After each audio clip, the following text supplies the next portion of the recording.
And in Salt Lake City tonight, this while government and community leaders met to discuss how to move forward. We had live team coverage this afternoon. There have been literally thousands of people attending these protests. Fox 13's Haley Higgins has been speaking with some of them. But first, Lauren Steinbrecher joins us from the Salt Lake City Public Safety Building, where the police chief and Salt Lake City mayor just finished meeting with Black community leaders. Lauren.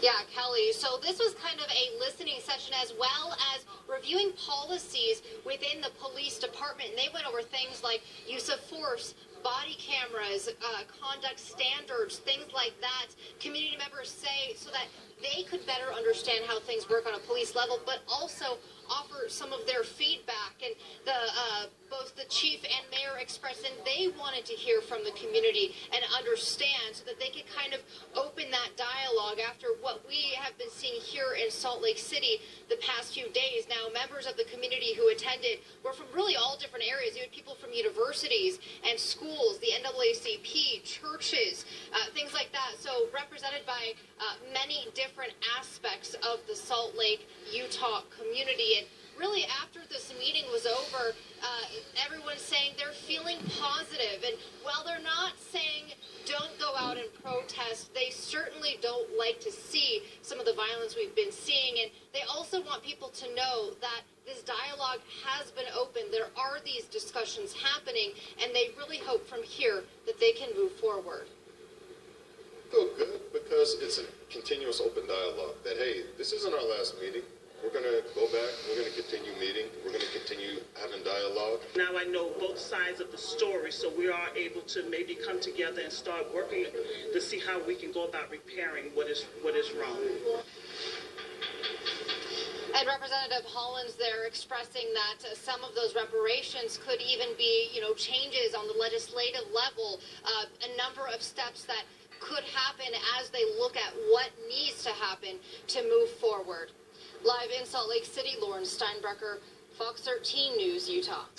As protesters and police clashed last night in Salt Lake City, several members of the Black community are credited with de-escalating the situation. Fox 13's Haley Higgins witnessed several of those incidents and tracked down some of the people involved. She's live in downtown Salt Lake. Haley. Yeah, hi, Bob and Kelly. Well, after the chaos and the violence that broke out on Saturday night, there were a few people who said that they could not just stand by and watch it happen again, and so put themselves between protesters and police and asked for understanding. Tensions running high Monday between protesters and police, both sides ready for a fight. All right, yeah. Among the chaos, voices from people of color de-escalating tensions. The last thing we need is more violence. Matt Bird left his family in Davis County to put himself in the crossfire. When the rocks and the golf clubs and the water bottles and all that stuff came out is when I kind of just had enough of it. And I said I have to do something.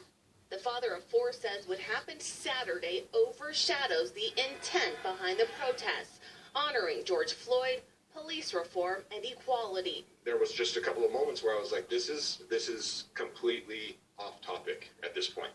This is a bunch of people that wanted an excuse to be angry at police, and they wanted to come out just to fight with the police for whatever reason and pretend that it's for Black Lives Matter. Black Lives Matter Utah does not back the violent protests. Monday, leader Lex Scott also came to speak to participants.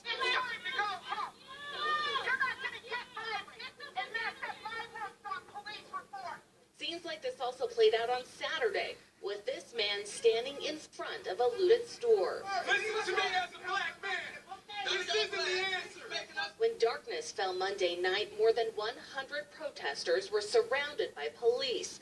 LaTroy Newbins negotiated a peaceful exit without mass arrests. The change starts inside of us, not from the violent protest, because a peaceful protest never works. And because of those actions from those people, I heard police thank them for doing so. It really did calm the situation here. As for today, though, we are expecting more protests. In fact, just a minute ago, they closed the street behind me and now have a police officer standing guard next to the police station. However, I have not seen any large groups of people headed this way. Reporting live in downtown Salt Lake City, Haley Higgins, Fox 13 News, Utah. All right, we'll see what happens this evening, Haley, and you will be there.